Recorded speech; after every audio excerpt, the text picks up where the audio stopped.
Başka bir mesele. Biz büdcə məsələləri burada müzakirə olunanda bu təklifləri pərakəndə şəklində səsləndirmişdik.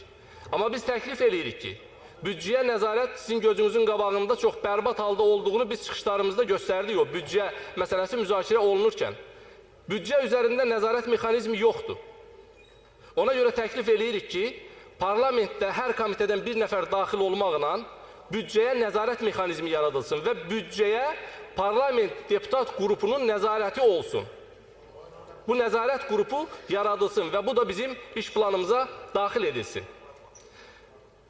Digər bir məsələ, təklif elədiyimiz gündəliyə salınacaq məsələlərdən birisi də yenə dəfələrlə təklif eləməyimizə baxmayaraq bu daxil olmayıb, amma yenə sizin də şərh vermək istədiyiniz və vacib saymadığınız bir məsələni diqqətə çatdırmaq istəyirəm.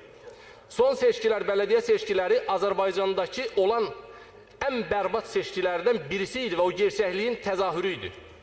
Nəhayət biz ortadan çəkildik və bu yalp xalqla üz-üzə qaldı və heç xalqa da ehtiyac yox idi axı. Yalp üzvlərinin əli bir-birinin yaxasında qaldı. Deyirsiniz ki, orada olan deputatların, iki müxalifət deputatının ərazisində olub, bəli.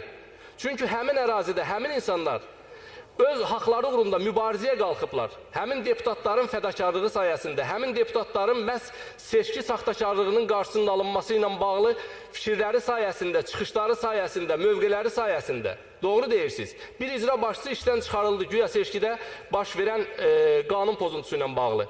O nümunə idi. Onun timsalında bütün icra başçıları onun günündədir və ölkədəki seçkilərin demək olar ki, əksəriyyəti saxtalaşdırılıb. Siyavuş Novruzov burada dedi ki, ölkədə azad və ədalətli seçkilər keçirilib.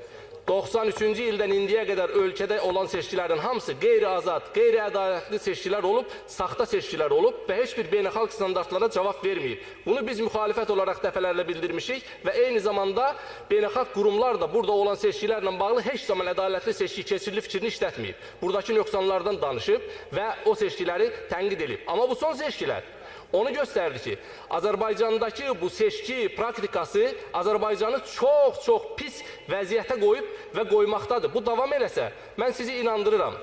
Bu ölkədə vəziyyət həddindən artıq pis olacaq. Ölkədəki bu durumdan çıxmanın tək bir yolu var.